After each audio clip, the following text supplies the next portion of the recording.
wa jalla bal yuridu aradan dunyawiyan. Seorang melakukan ibadah untuk mendekatkan diri kepada Allah, tetapi ia melakukan bukan karena Allah, melainkan karena tujuan dunia.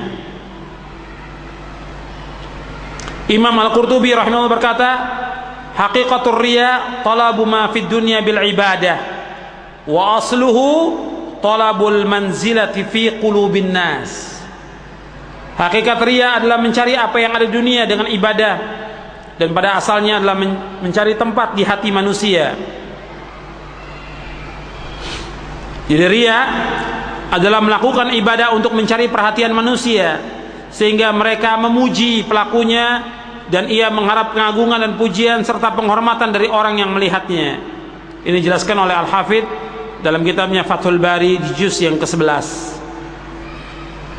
Jadi orang yang riya itu dia beribadah kepada Allah karena tujuan dunia, karena harta, kedudukan, pangkat, atau karena ingin mendapatkan pujian dari manusia. Ini riya. Nah, sekarang apa perbedaan antara riya dengan sum'ah? Antum lihat halaman 90. Perbedaan antara riya dan sum'ah. Nabi bersabda, man samma'a Allahu bihi wa man yura'i yura'illahu bihi. Nabi bersabda, barang siapa menyiarkan amalnya, maka Allah akan menyiarkan aibnya, dan barang siapa beramal karena riya, maka Allah akan membuka niatnya di hadapan orang banyak pada hari kiamat. Hadis ini sahih, riwayat Bukhari dan Muslim dari sahabat Jundub bin Abdullah radhiyallahu anhu. Jadi barang siapa yang mendengarkan kebaikannya kepada orang lain, Allah akan memperdengarkan kejelekannya. Ya, dia beramal, amal baik, tapi diceritakan pada orang, supaya orang mendengar amalnya dia bahwa berbuat baik. Nah, sekarang apa perbedaannya dengan riya? Perbedaan riya dan sum'ah. Riya berarti beramal karena diperlihatkan kepada orang lain, sedangkan sum'ah adalah beramal supaya diperdengarkan kepada orang lain. Riya berkaitan dengan indera penglihatan, indera mata, dan sum'ah berkaitan dengan indera pendengaran, yaitu telinga. Ini perbedaan antara riya dengan sum'ah. Dua-duanya tercela. Riya dan sum'ah tercela.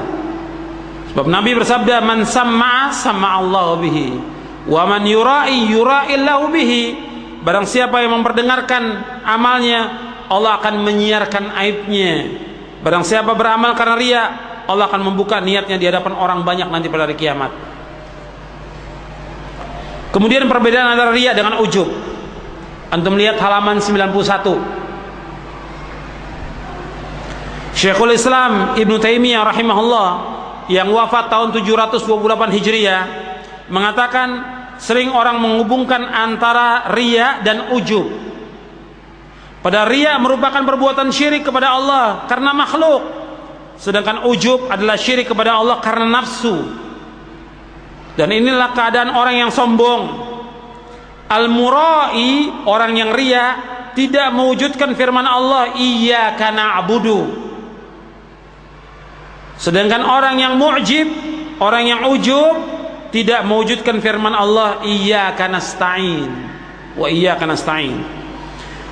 Jadi orang yang riya, dia tidak mewujudkan iyyaka na'budu, hanya kepada Engkau ya Allah kami beribadah, hanya kepada Engkau saja. Dia tidak mewujudkan ibadah itu semata-mata ikhlas karena Allah. Sedangkan orang yang ujub tidak mewujudkan wa iyyaka nasta'in, hanya kepada Engkau ya Allah kami mohon pertolongan. Jadi kita minta tolong kepada Allah semata-mata karena Allah. Ini dijelaskan oleh Syekhul Islam dari Majmu' Fatawanya di juz yang ke-10. Imam An-Nawawi beliau mengatakan, ketahuilah bahwa keikhlasan niat terkadang dihalangi oleh penyakit ujub. Barang siapa berlaku ujub, mengagumi amalnya sendiri, maka akan terhapus amalnya. Demikian juga orang-orang yang sombong. Jadi ujub artinya kekaguman, kesombongan, kebanggaan, yaitu seorang berbangga dengan dirinya atau pendapatnya. Orang yang berlaku ujub adalah orang yang tertipu dengan dirinya. tertipu dirinya, ibadahnya dan ketaatannya. Ia tidak mewujudkan makna iyyaka nasta'in, hanya kepada Engkau ya Allah kami mohon pertolongan. Dan orang yang berlaku riya tidak mewujudkan iyyaka na'bud, hanya kepada Engkau ya Allah kami beribadah. Tapi apabila seorang telah mewujudkan makna iyyaka na'budu wa iyyaka nasta'in dengan benar, ikhlas, maka ia akan hilang darinya penyakit riya dan ujub. Dan Nabi SAW bersabda, "Thalathun muhlikatun, hawa muttaba' wa syuhun muta' wa ijabul mar'i binafsihi." Nabi bersabda, ada 3 perkara yang membinasakan. Yang pertama, hawa nafsu yang dituruti. Yang kedua, kebakhilan yang ditaati. Yang ketiga, seorang berbangga dengan dirinya. Hadis ini diriwayatkan oleh Abu Syekh dan Tabrani dalam Mu'jamul Awsat, dan hadis ini dihasankan oleh Syekh Al-Albani dalam silsilah hadis as-sahihah di juz yang keempat. Jadi ikhwani fiddin, a'azakumullah, itu perbedaan antara riya, sum'ah dan ujub, dan semuanya tercela. Riya, sum'ah, ujub, semuanya tercela. Makanya kita dalam beramal, kita harus ikhlas semata-mata karena Allah. Jangan kita perdengarkan kepada orang lain, dan juga jangan kita berbangga dengan amal yang kita lakukan, karena ini termasuk ujub. Dan jangan kibir, jangan sombong, sebab orang yang sombong itu, kata Nabi SAW, tidak masuk surga. La yadkhulul jannah man kana fi qalbihi mithqalu dzarratin min kibrin. Tidak masuk surga orang yang dalam hatinya ada seberat zarah dari kesombongan. Sekarang kita bahas tentang sebab-sebab riya. Antum lihat halaman 92. Sebab-sebab riya. Yang pertama, senang menikmati pujian dan sanjungan.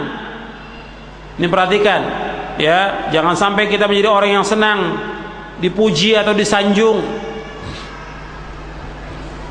Yang kedua, sebab riya itu menghindari atau takut kepada celaan manusia.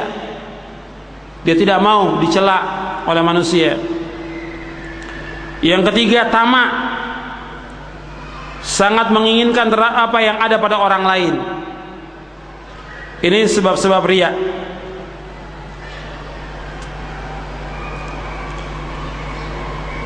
Makanya Nabi ketika ditanya tentang orang yang berperang itu, apa orang yang berperang semata-mata karena Allah?